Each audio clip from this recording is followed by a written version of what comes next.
Hello and welcome to House of Cult, brought to you by the Pretty Cult. My name is Alessandro, and joining me is Ariel Salsa, the owner of the Pretty Cult.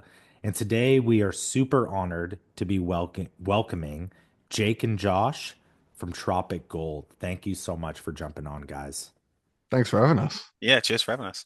Absolutely. How's the day going? Well, I guess not day because it is nighttime where you're at currently. How was the day? It was, yeah, I mean, to be honest, this is the time that we normally start doing like our stuff. So it's pretty like Heather will know this is like our kind of like prime time anyway. But yeah, it's been good. It's been very busy with this week. So yeah, just getting to the tail end of it now. Yeah, Absolutely. we're night owls. We don't really sleep, do we? No, not really. So Getting you stuff done in find the evening. Is that you find that's your most creative time is in the evening hours? Kind of works out like that, doesn't it, really? Yeah, kind of like inadvertently. We used to do like hardcore like weekends. So when we first started writing music together, we used to do like a Friday night and then sleep at the studio for like 3 days or whatever, and then come home Sunday night.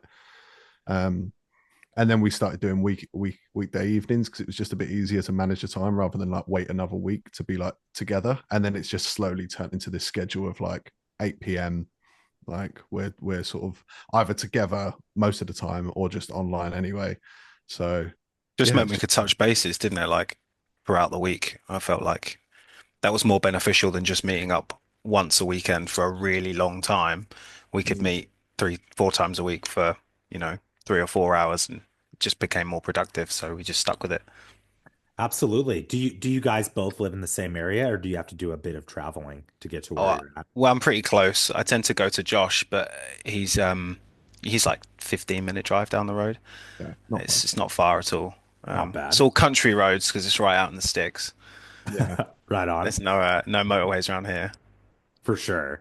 I guess, my first question is, with all things considered, Tropic Gold is a fairly new band. To me, 2019 seems like it was yesterday, but it was 6 years ago, which is, quite a bit of time. But with that being said, sort of walk me through the origins of the formation of this band. That does date back to 2019. What was it exactly your vision going, from the get-go? It's really awesome listening to the new material from this EP and seeing such a clear evolution over time. So I really want to unpack where that journey first initially started with this project. It was well, so essentially what it was is that it was a different band before. And one of my old friends, I mean, how far back do you go? In 2012, that old band and my old band played a show together, and that was the first time I met Jacob and the other boys who were in that band at the time. That was a completely different band, it was nothing like it didn't. There was like local buzz, and everybody in the kind of like scene, like the touring circuit, like knew who they were. Um, but this was like pre Spotify and everything, really, wasn't it? So it Yeah, wasn't. we never even released anything on Spotify. No. Like we released it was Bandcamp really at the time, and it was free, and you could pay for it if you wanted to pay for it. And like we didn't even really do anything, did we? I mean, we did like we released like 5 tracks or something, or 6 tracks over the course of like 3 years or something. It was. But we played tons of shows, and that's like Josh said, where I met Josh, and he was playing with his older band, and that we kind of laugh about it now because I messaged him on Facebook or something It was like the that, same ask year. yeah, in the same year, asking to like borrow his guitar head or something for And our after the studio show that we sessions. played, after the show we played together, like we didn't stay, like we met and like and whatever, but we never like stayed in touch. It was just a typical like band, like it was like a day festival. Um, so then fast forward to what 2017, one of my old friends was talking, oh, I think you might know the guys in this band. They're looking for a new guitarist, and I had not been in a band for 4 years at this point. I was just like writing my own stuff. I never stopped writing, but it was all like proper like electronica and ambient music and just not heavy stuff at all. And then it started there really. I joined what that band was, and then there was a few lineup changes, and there was no intention for it to start a new band or anything like that. It's just that where I had been writing for so long on my own, I had so much material, and like I was so like ready to just like write non-stop. Whereas the boys had been doing it for a while and things were slowing down a little bit. So I sort of come in and unintentionally sort of just like started writing so much stuff. And it very quickly went from a really like metal 20 that that 2012 metalcore kind of sound. Yeah. um it really went from that, and then I started using, I mean, this was 7 songs in, I started using a lot more like synths and things like that, and it was like basic like Logic like presets and things like that, and we were like, we have to stop doing this metalcore sound. And that's sort of the development of this should probably be a new project. And then we just wrote, and really, I don't remember it being an actual like thoughtful thing at the time. I don't know if you do, Jake, but I don't remember it being like, no, we should take some time, get things right, do this, do that. It was just, we're just going to write, and when the time's right, we will know when we should start releasing stuff, like It if was it all just really pans out. organic, wasn't it? Like the whole thing was super organic from like the moment that Josh joined. Like he said, what was sort of previously the band that I was in, there we when he joined, I don't think there was ever an intention that it would ever become anything kind of like it is now. And when he was writing so much material, it kind of like I think everyone kind of just turned their heads a bit, and we were like, "Oh man, like maybe maybe something can come of this." And like you said, like there were some lineup changes, and but like me and Josh sparked so quickly that it kind of ended up being like those sessions that we were saying, that we would go to the studio and we'd spend 3 nights, and there were no windows, we didn't have clocks in there or anything, so we didn't know what time it was. We would just go until we got so tired that we were like, oh, we should probably sleep now. It's like, what time is it? Oh, it's like 5 in the morning. It's like, okay. We would sleep literally like Deep in desk, it. yeah, like the desk where we used to record in that old room, in that old space that we used to have. We would unroll some like foam that was like 2 inches, and then we would just sleep next to the desk, and then we'd wake up and just carry on. So that was really like the origin, really sort of like way back. So there's like a few gaps and stuff like where we weren't like in touch and stuff, but yeah, and then it just sort of rolled on from there, really, from when we first started releasing music. Yeah, absolutely. I mean, I feel like that is sort of what I want to segue into next. Like, I really want to nerd out about this self-built multimedia studio that you guys have, that everything is being done in-house, between the music production, the video stuff, the graphics, everything. What sort of went into creating the space, and does it feel like you have every tool at your disposal now to do whatever you want and to remain as DIY and as self-sufficient to you with your art? And is that super important to continue to keep that DIY mentality behind things? Yeah, definitely. It's something that it can be very borderline control freak, or just the vision is so strong. um and you know there's we have done things with other people before that, whether it's like recorded our music or um shot a music video for us, and don't get me wrong, like we've always enjoyed that process. But I come from a photography and videography background. That's pretty much all I was doing. The time I wasn't in that band, isn't wasn't in a band, in that gap. I just got really into photography and videography. My dad used to do it for a living, and I just like picked up a camera and started doing it. So it's never really been so much of a, well, it's definitely never been like I can do it better. It's always just been, I just really enjoy this, and I just want to keep getting better. So it's always been like really like part of our process to be as involved as possible in every step of the way. um because we love listening to experts just as much as we love learning and taking all those things on, and like we can make other people's jobs easier if we can just whip something out really quickly that we need to like deliver to someone, or if we need to make changes to something. Like we always just want to learn, and doing things DIY is always, I've we learned so much from all the people that we've worked with, whether it's like we only ever recorded our music with one other person, and that was one of our close friends. And that was like the first songs that we recorded. And then after that, it was a year and a half later, it was COVID, wasn't it?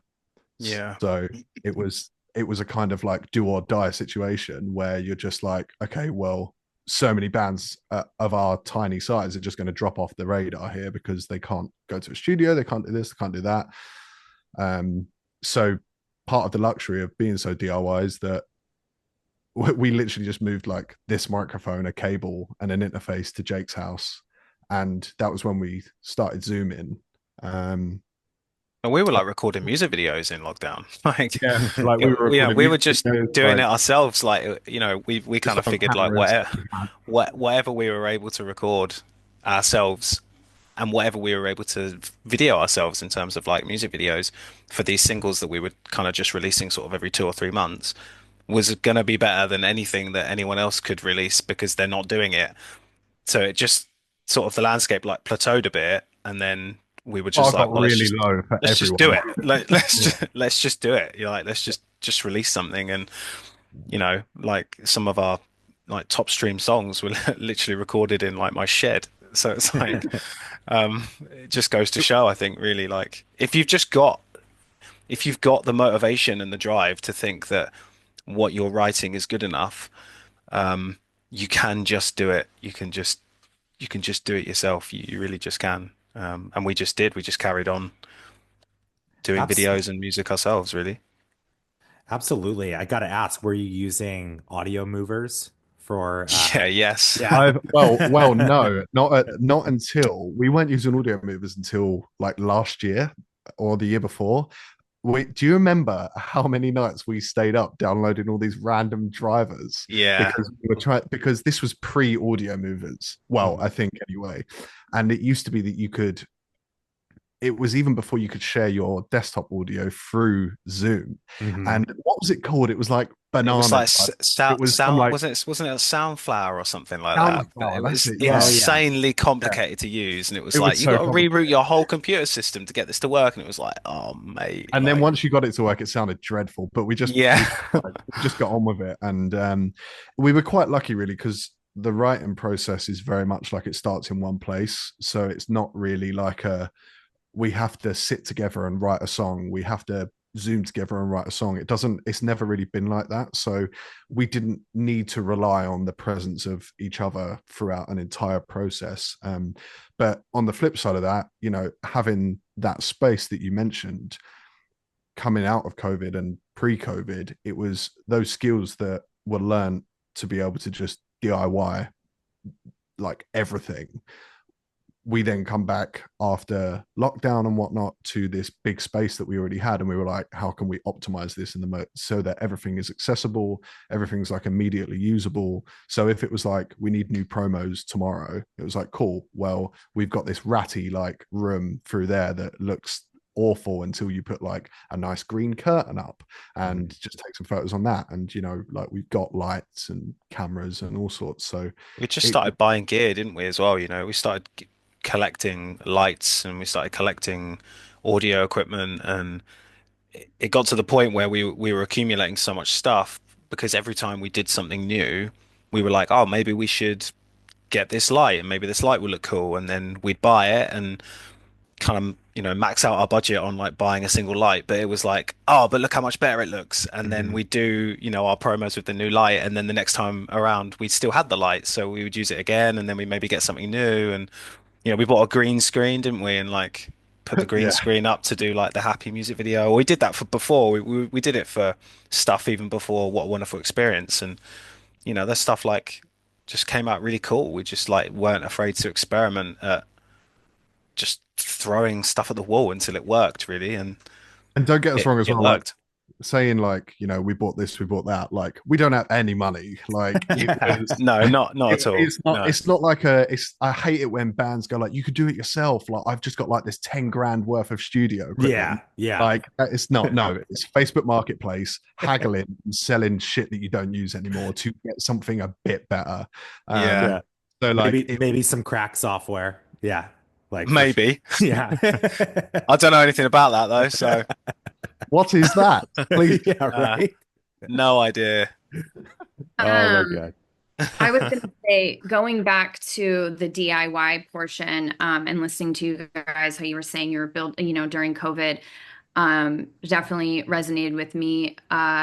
Different, but my brand really, I had been working on it for years, and it really took off during COVID. And same with my brand, just up until recently. I mean, we do so much DIY stuff behind the scenes, and just recently have I been able to, bring on people like Alessandro, and Maya, who does our photography now and stuff like that. But similarly, during COVID with my brand, it was like either a do or die. Like I either figured this out all by myself and figure out how to take photos in my one bedroom apartment in this one wall that looks okay, Yeah. and Yeah. even now that we have an office, it's like, this is my office, but back here is where we shoot so much content, and we just use and reuse the same stuff. And like, I'm almost like afraid to throw anything away because I'm like, we might use this in a shoot and I don't want to have to buy it again. So I have like a closet full of crap that I just pull stuff out of, and I'm afraid to throw anything away because you just never know. You might need to use it again or repurpose it in a way. So just listening, while a very different art medium, to how you guys had just spoke to me, because I was like, yeah, I was doing something similar in 2020, but it was with clothing and just Mm. figuring it out. And it was either you figured it out or you didn't. And I also love to learn new things as well. I mean, I built my entire website myself during 2020 because I was like, I don't have any money and I need to learn how to do this. It's a big part of my brand. So I just better sit down and figure it out? Yeah. There is nothing you can't learn from YouTube. Yeah. It's Yes. so YouTube. true. Nothing. Yeah. YouTube and the rise of AI as well has just been like, it's just like changing the game. So yeah, like but YouTube is our best friend, isn't it? Like links Yeah, here, definitely. like Yeah. how to do that. Yeah. And And if you need to troubleshoot something, it's Reddit. It's yeah. YouTube or Reddit. Yeah. Yes. Oh my God. Yeah, that guy who had the exact same small, minute problem you had like 12 years ago, and he's got the answer, and you're like, yes. And now ChatGPT has that answer now too. Now It's ChatGPT has the incredible. answer. Yeah. Yeah, it's a game changer for sure. I mean, Totally. even yeah, like using AI in an ethical way with art, like even like have you guys ever experimented with like the AI mastering like services like No. for music? No, No. no, not at all. Um, It's it's scary. Like it's pretty close. It's pretty close to what you can get from a Interesting. yeah, but it's not the same, but it's interesting how those tools can be applied for sure. Yeah, We've definitely. we've really like utilized. I like sort of there's a lot of shade that goes into AI, and I think that I don't think all of it is justified when it comes to creative stuff. I think there is a reason why people go towards AI and things like that. And it's like, oh, why didn't you pay someone to do it? It's just like, well, what if I just want to do a project and I can't afford to pay someone to do it? Like, would I love to pay like a top tier artist to make like some sort of poster for me? Absolutely. But that money is better off spent propelling this part of this business.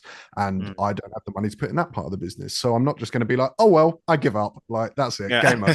Yeah. I can't make a Yeah. poster. So we're gonna utilize that. There was a song where we found a website where we wanted a really particular type of voice over like in this backing vocal, and nor me or Jake had the facility to be like hitting that kind of like range. It was like a proper like belter of a backing vocal. And I just found this amazing website that took Jake's vocal. So the stem was Jake, Yeah. and you could pick your own voice, like pick a voice that you want to do it. And it was him singing like a falsetto, like really soft, and like you select keep the range, and it turned into this amazing like woman like belting the line, and we were like, that's incredible. Like that's yeah. so convincing. You would never know, but also I don't give a shit if you do know. Like it sounds cool, and that's what we're here for. Like you might, if that's your attitude like towards music and AI, then get rid of all your plugins, delete all of those, because Yeah, right. That's none all of those fake. none of those synths are Yeah. real. So go and buy the $3.5 grand synth that plugin is replicating. Yeah, Like Yeah. we've been using AI for years. It's just in a different medium now. So yeah, it's definitely helpful, and I would definitely encourage more people who are, just at their limit of what they think they can do to at least use it for inspiration, because it's just so good. absolutely. Well said. Yeah. Yeah, and sort of shifting gears, I always like to ask this question, like for those of us that are not super familiar with your region of the world, like what is slash was the scene like in Suffolk and Essex, for those who are kind of unfamiliar, from your guys' background where the band was first coming up.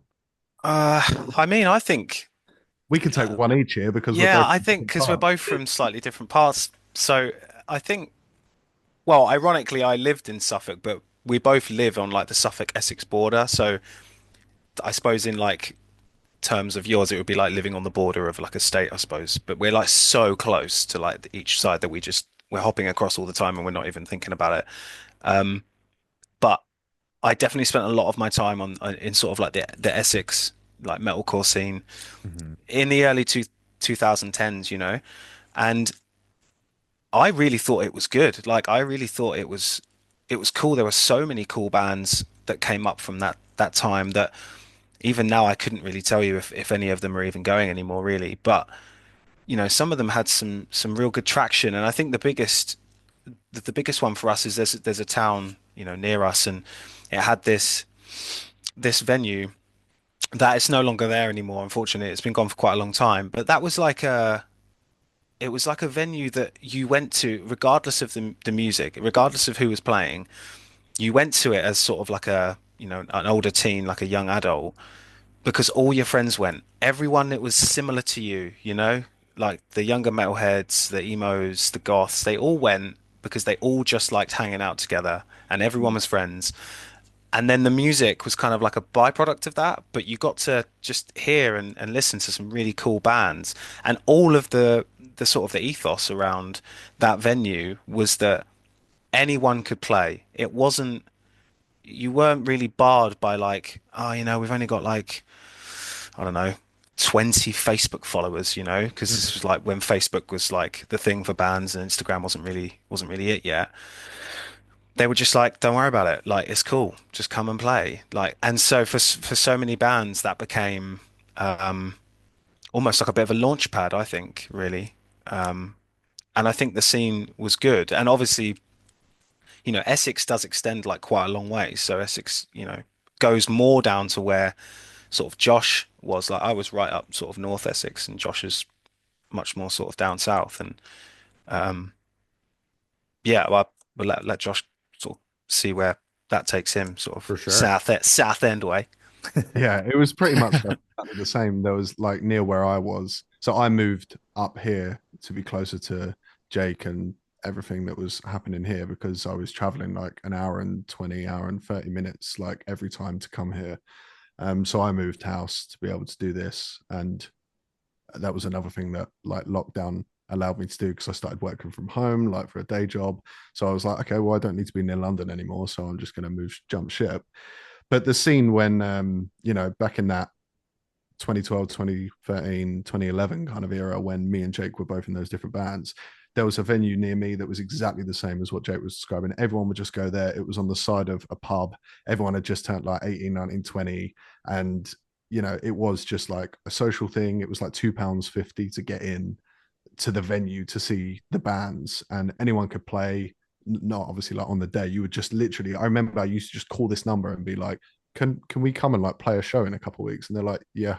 And that's just it. Like, it was just that easy. And it was always rammed, and it was so good. And it's not like that anymore. I've not been down there for a good few years, but yeah, it was good in those times.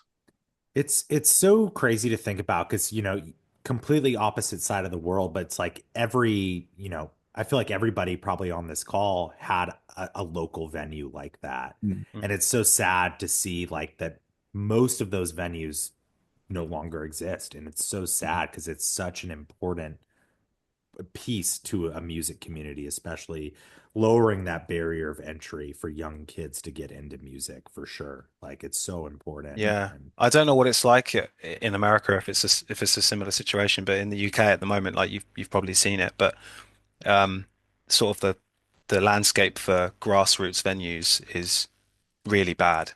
yeah, And there's essentially no money going into sort of the system to help grassroots venues to stay open, yeah, when the music industry in the UK brings in a lot of money, and the government's kind of like waylaying that really, but you know, it's a shame really.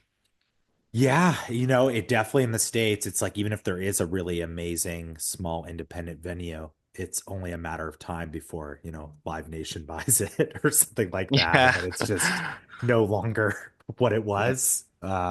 O2 Academy in your nearest village. Yeah, Yeah. exactly. Right. Like, it's it's wild. Hopefully we get back to a place where, that importance is placed back on those kind of things, but we'll Yeah. see for sure.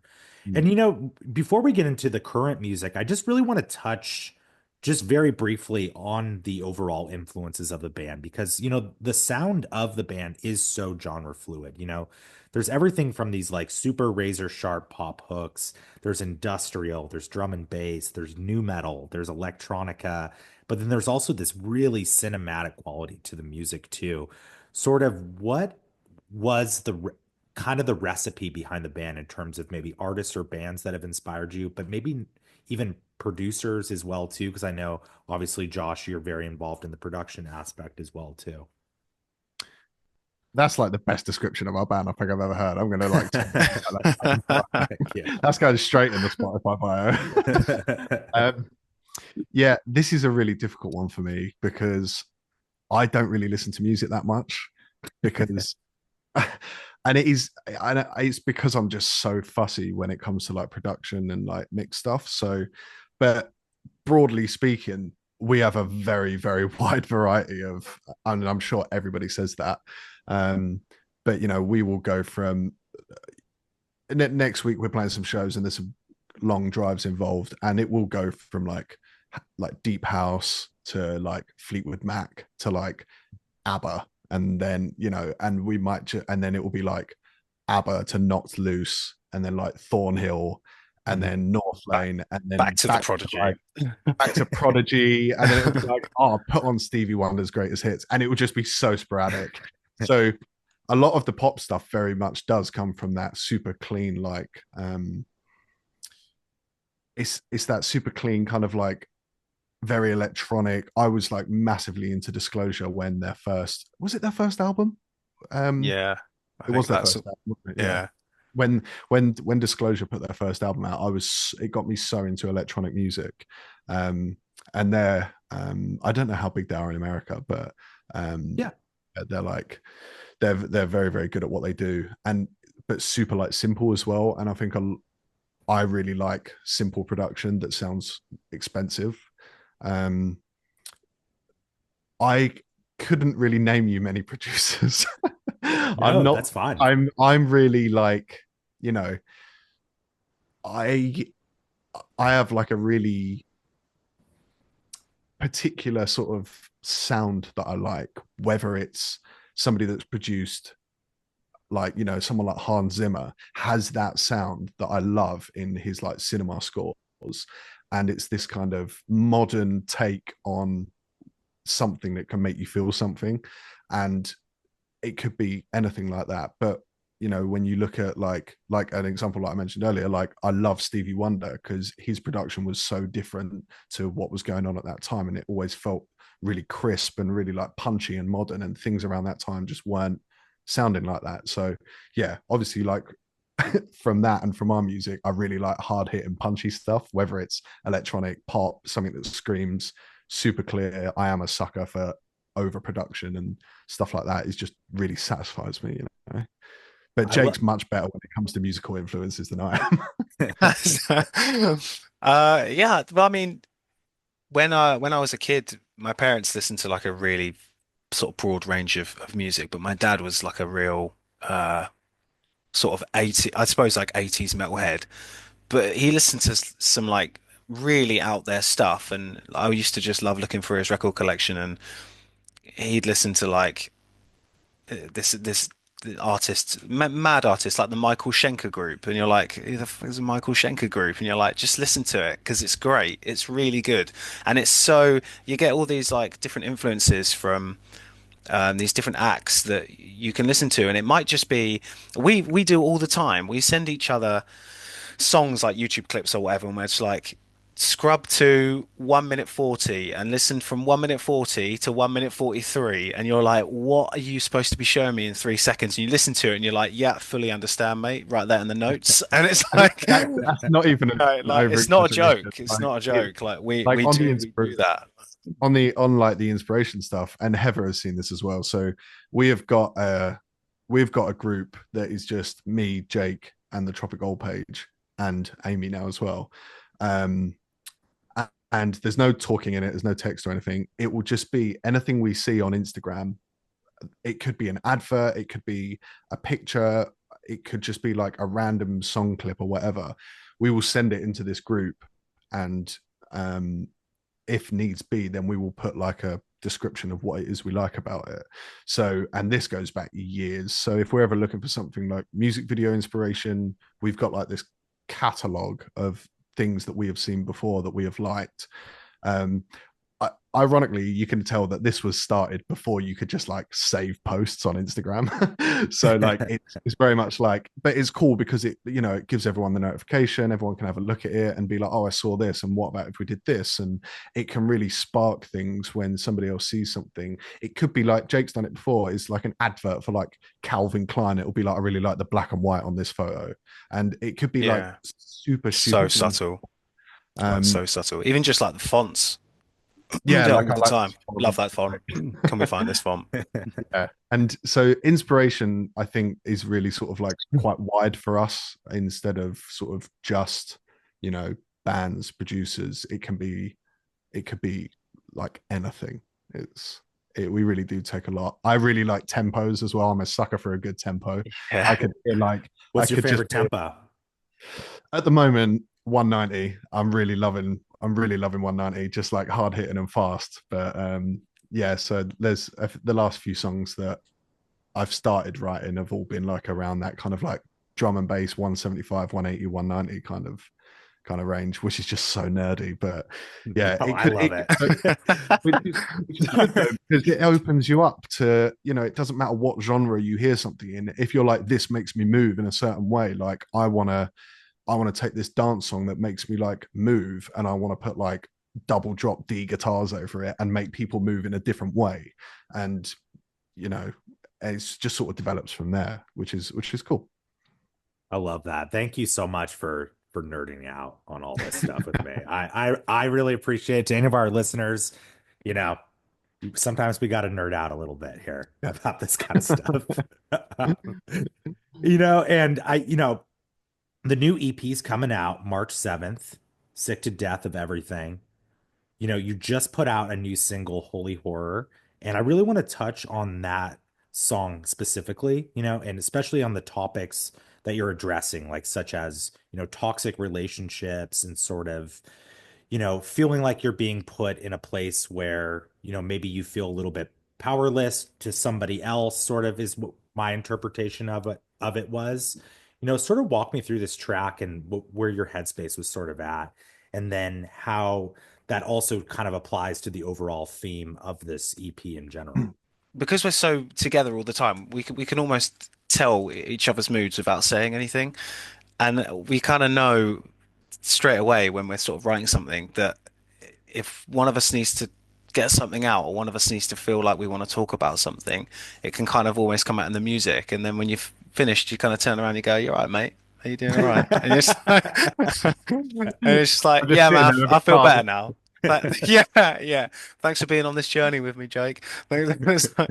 Um, and definitely like a sort of I'd say an overarching theme for most of this release really was um, like you said, toxic relationships, mental health is a really big thing, and something that we always wanted to shed a lot of light on, really, because I think there's so much stigma revolved around that you can't talk about it, and you absolutely can talk about it, and we're definitely lucky enough to have some kind of a reach that, if even 1,000 people listen to the song and they're like, "Damn, I really connect with this," then it's just done its wonders, hasn't it? Really, it's paid its dues to the world and to people and or our fans that listen to us and stuff. So Yeah, and like specifically with Holy Horror as well, is that that song, it's difficult to remember sort of like where the starting point is. There's always like a phrase or a term that gets sort of plucked out. Like I've got a huge note on my phone that is just phrases that I like, and it could mean nothing to me at a time, but when I'm then in a certain mood, it could mean like everything to me on that day. And Holy Horror was very like, the chorus is very much like, you keep taking everything of me. You're like, you're taking everything that I've got left. But I'm so like trapped. Like the last line is like, I fucking love that. And it's just like, I'm kind of fine with it and I just accept it. And it's like damaging. But a lot of the theme, like through this EP as well, is you can look at the lyrics in like multiple ways and they're quite open to whether you think they're being talked to somebody else or whether they're being spoken to like yourself. So you can really see it as you're taking everything from me, or like I'm taking everything from me and it's like my fault. Like, am I in like a toxic position with myself? Like, it really, like, personally for me, it like stems from a lot of time like being in a position like that where I just like, hated myself. And I like Jake was saying, like when it comes to like talking about things, like we have a really close relationship and we're very lucky as men where we don't have that toxic masculinity of, like I will happily just cry down the phone to Jake if I need to. Like it's fine. Like, I don't give a shit. I will happily talk about like the time I spent in therapy. Like it's totally fine. Like because I'm in a much better place now, and I get loads of content from writing about it. So it kind of worked out really. So yeah, like yeah, Holy Horror is a really good one for that kind of. Am I talking about someone else or am I talking about me? Like, are these moments like out of desperation, or is it just like a mask that I'm just being like, no, I do like it, and I'm just faking it because there's no easy way out, kind of thing. Yeah, so it's quite a good example, that one. I'm really glad you touched on that. Like the stigma of, sometimes, men with their friends being open about mental health and sort of that toxic masculinity and like and kind of acting like everything is okay, and pushing things down. I think it's so important for that vulnerability to be present. And it's such a beautiful thing that you two have that like in this band, and it must just make approaching this material so much easier and validating, to really experience that together. That's really yeah, awesome. it's I don't well, it's not lost on us. Certainly not lost on me. But statistically speaking, most adult men don't have friends. They just don't have them. My dad has zero friends. He spends zero time with anybody. So you can totally see why mental health within men doesn't get dealt with because they don't have anywhere to turn. There's no support network for that. So, we're lucky to have each other. We're each other's support network, and being able to kind of craft something to be able to, it's a bit cathartic, I think, to be able to do that together, on those subjects. Yeah, absolutely. And do you find like have you had a lot of experiences with fans engaging with the music and really, taking these songs, like have they mentioned how these songs have helped them with their own struggles as well too? And is that And something that's literally, like YouTube comment, Josh, like the Good comment. day Holy Horror came out, like Yeah, that was very just sweet. Definitely massive more long so. message. Yeah, definitely more so with the newer music. Something that there was a few things after our last EP that I really wanted to focus on, and one of them was like, you know, the lyrics don't have to be so like cool and mysterious, and like they can just say shit.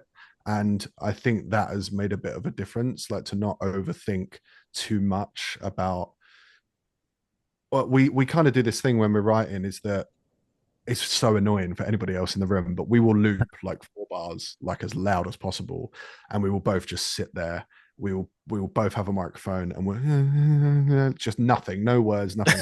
And all of a sudden, they'll just be like, "I'm just going to start writing really bad lyrics. Like I will just write the worst lyrics I can think of. There will be one line in there that sparks the rest of the song, and that's where like that one line, that one phrase that I was saying about like from the notes and things like that, like can really start playing into effect. And I think since that started happening, there's been more of that communication with people at shows and things like that. And like this like speaks to me, or this, like Jake said, there was a really, really lovely comment on the Holy Horror YouTube video yesterday. And it was them talking about their personal experiences, and they got it. They really got the song because they were describing what we were talking about with, I went through X, Y, and Z in this time period, and I hear exactly what you're saying. And that, those moments are so special for us as, we're a baby band in the grand scheme of things. And those are really quite hard hitting. I screenshotted it straight away and sent it in the group, didn't I? And I was just It's such an honest message, wasn't it? So raw and really sort of, it was so long, it would have taken some time to write that, and it would have taken probably a lot of confidence to write it, especially out into the ether of the open web. I mean, YouTube comments aren't filtered behind anything really. So again, for us to sort of even to create an environment where Tropic Gold is a space that someone can write that on our YouTube video and feel like other people aren't going to criticize them because anyone can reply to you. Mm-hmm. For us to in some way or shape or form have created a space on that one YouTube page of our video that someone feels like they can comment something like that. I mean, that's enough for me. Like that's fun. Yeah. That's fine. If that comment happened and then it was like, right, you got to split up now, I'd be like, well, that's really sad, but like that person really likes that song, and yeah, like that's cool. Meant a lot to them. Yeah, for sure. That's beautiful. I feel like, not to make it a gender thing, but it is very refreshing as a woman to hear men, especially in this scene, that are very comfortable talking about these things and being like, yeah, I want to be vulnerable. And what you said about like men not having friends, I've been sitting on that since you said it. And I was like thinking about my father and stuff. I'm like, that's so true. Yeah. And I hope that more men, or younger generation, our generation, realizes that like doesn't need to be a thing, and you all need systems as well, and you all have feelings and thoughts as well that are just as important, and emotions that you need to discuss. So I think it's very refreshing too, especially in a scene that sometimes can have a bit of toxic masculinity, to have two men who are absolutely opposite of that. So as a woman, thank you. Hell yeah. And I kind of want to commit the biggest cardinal sin in journalism right now. I've never asked this in the entirety of my journalistic career. I know what question it is. I saw it. I was surprised it was on there. It's the most generic question of all time, and I'm so embarrassed to be asking it. What's the backstory on the band name? Oh, this is such a good one. Yeah, bro. So buckle in. Okay. So Tropic Gold, we did when we first started, like Josh said, we started writing in 2017. So up until 2019, we'd done like 2 years of writing music and recording music, and we hadn't released anything, and we still hadn't got a band name. So at this point, we had like a ton of music behind us. We had all the members and no name.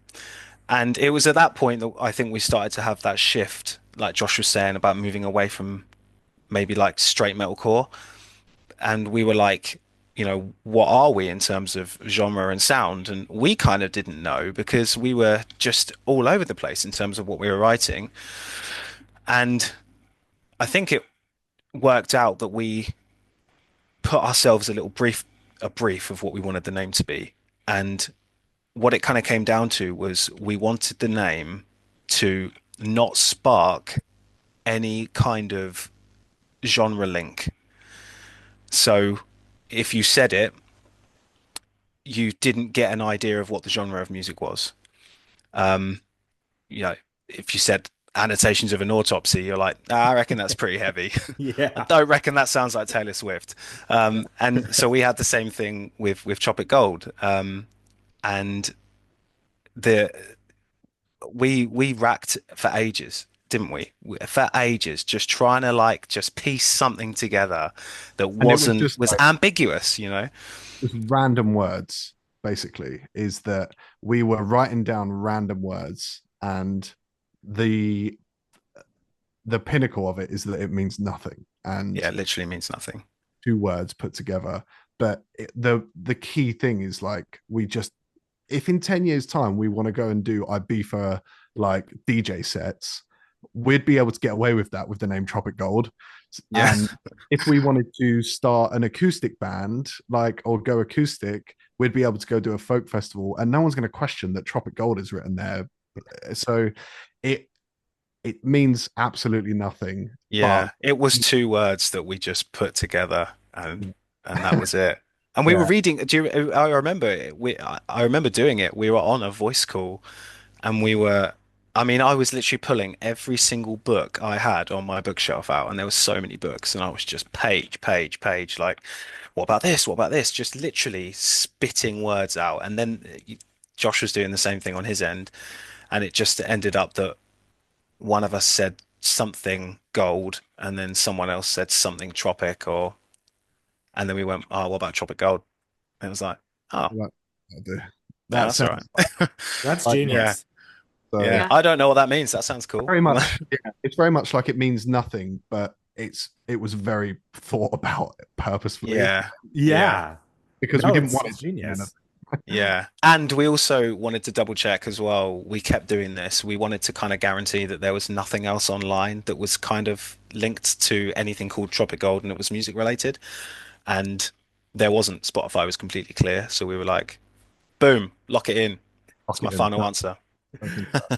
No, it's great. I love that because yeah, it's so not genre specific. I think the only thing I thought of was it could have maybe been like a marijuana strain a little bit. Like I'm gonna smoke like the Oh, yeah. Tropic Gold strain, Now maybe. you've said it. I'm just Have a joking. write that down for merch. Yeah. Yeah. Yeah, honestly, yeah. Yeah, Yeah, the Tropic Gold dispensary. Love it. yeah. Go for it. Yeah. It's so funny. Like if you looked at like some of the band names in like 2005, it would be like upon an autumn sky or a morning in despair. And you'd be like, okay, We that we band's butter the bread with butter. yeah, yeah. And you're like, I okay, mean, that yeah, think I they might had a know what decent that career. band sounds like. They had a decent career off of that name, so It's a good band And name then though. yeah. after that was the era of plurals. So it was Yeah. intervals, volumes, Monuments. this, Very Yeah, old. chapters. Yeah, pillars. everything with an S on the end, and you could just look at something and just be like, lights. That's like a band name, or Yeah, that's a band name. And these are all real bands. These aren't even yeah, examples. yeah. These are Swap the 100% A's real for bands. V's. Oh, Yeah. Amazing. It's incredible. So the new EP, it's arriving March 7th via UNFD. You know, ultimately, what are your hopes and dreams and goals for this album or this EP? And then, you know, beyond this, you know, what else is coming next in terms of more shows, tours, possibly coming to the States? You know, what are the next steps after this EP comes out? That's a really good question. I think for us is that now we've got a taste of that connection that we were talking about earlier. Is that there's nothing I love more, and we really try our best to do this. As soon as we like come off stage, for example, is like lug everything off of stage, and while we're still like sweating from the show, we're like outside or like at the merch table or whatever it wants to be, because that like those moments afterwards where people are still sweating and you're still sweating, and they're just like, I loved it so much. And like you know, like I was moving to this, and then what was that song that you played there, and like I love this bit, like I love that, and just having that connection with people who just, it doesn't even have to be as deep as like, oh, this lyric made me feel this. It can just be like, I came out and I had such a good night, and it's just like, that's one day in your life that you had a really good night, and we contributed to that, and I'm like, cool, that's good for me. And I think for me the goal is really to just get that wider and wider, you know, it go from the few hundred cap to, you know, the next ones on the on big support tours, and, you know, big media, like whatever it might be, and getting more of those moments where you've contributed to somebody having like a better day, and, you know, they've like felt a bit better, or like blowed off some steam, whatever it might be, or just they're absolutely fine and they just straight up loved it and they just fuck with it. Yeah, so for me it's like in whatever medium that comes in, and that can come in any medium really, whether it's like 1,000 YouTube comments or, you know, 20 people like in real life, like it can come anyway. And, you know, we've got some really cool shows this year. We're out next week for a few dates in some cities that we haven't played in across England, and Liverpool and Glasgow and Newcastle. And then we've just announced today, was it today? It was today, wasn't it? Yeah, it was today. There's so much in it that we've announced. Yeah. We've just announced today that that we're doing our first headline show in London. Our first headline show, which will be on the 8th of May. That's in my London. birthday. Is it? Yeah, I'll see you there. Yeah, I'll see you there. Yeah, so that's our first headline show, so that's like really exciting. And the reception from announcing that today, we've been dubious for quite a while about doing our first headline, because we are not like an egotistical band, and we'll just be like, no, we're not ready for a headline, and we were putting it off for so long. But I'm really glad we did, because I feel like now's like the right time. And yeah, so we've got that on the 8th of May, which is cool. And we've got a few festivals that I don't think are announced yet, so I'm just not gonna they're not announced yet. They're not, good. but they're good festivals, and definitely, like, I'm really stoked to announce those for sure, because we played some really good shows last year. We played some really good festivals, and we played 2000 Trees. That was crazy, really, for us. A really big stage and a lot of people, and like Josh said, you know, the reception after shows so far has just been amazing. And really, I'm just seconding everything Josh has said, because I think fan connection definitely is like the top of my list. I think I would love to be able to just get out there and kind of boots on the ground, speak to people who have either come to see us, or have come to see the people we're playing with. But if, you know, if it happens to be that they come up to us and they say, damn, I didn't really know what to expect, but you guys are amazing, like, that's just means everything. On that fan connection, like we actually did a thing. So when we put our song Happy out in July, I wanted to make some teasers for the song that weren't just like, you know, a like filtered off part of the song or whatever. So I put something out on our stories, just basically saying, if you want to be involved in a project, then, you know, message us if you're up for sending us a voice note. And to every single message that come through, all I replied was, "Are you happy?" And just said, if you're comfortable with it being used and comfortable, like, it will be completely anonymous, blah blah blah, just send us a voice note. And the response was so good. It was like crazy. So, it was too much. We couldn't use all of it. Use all of it. There was just so many, and all of them were like, you know, they were all very deep, very emotional. Nobody was happy, and you know, we spent a lot of time like replying to everybody and sending voice notes back to them, because the last thing I wanted was somebody pouring their heart out and then just being like, "Thanks so much," and then that was it. So yeah, just the content. Yeah. So we posted like a few teasers for that song, which were, you know, just clips of the music video, but it was all of those voice notes over it. And we still use those voice notes in our live set before we play Happy. That's like the intro to that. So it's like all of these fan voice notes talking about how, you know, how they're currently feeling at the time they sent us those. So like it just has, I just love feeling so like grounded with the people who, whether they know us or not, watch us live, because I feel like there's quite a lack of levelness when it comes to, like, you know, the stage is here, the fan is here. Like Yeah. there's a Yeah, we never wanted that. He's like No, that's it's not never. that's not a vibe. But yeah, so yeah, I think the whole fan connection thing is like so important. That's amazing. Yeah, I mean, massive congrats on everything, especially the new EP, but first headlining show. I think this EP is going to be a huge game changer for you guys. This when it comes Thank you. out this early Thanks, man. spring, and it's so excited to see what's next for the band. Hopefully, you guys come to the States, hopefully Yes, sometime please. soon. That would be very I would cool. love to. We'd love to. It doesn't even Yeah, need to be for a show. We just want to come. Yeah, I just Yeah. want to go to the States. I literally Heather, it's got to be like every other day that I talk about it, and I'm just like, I just want to like. There's got to be a reason why we can like come over here. Like, Yeah. there's got to be something like music related where we're just like, I just want to like get on this show. I will open like the smallest show and be like, yep, right, that's it. We got to buy these tickets. We've got a show. Yeah.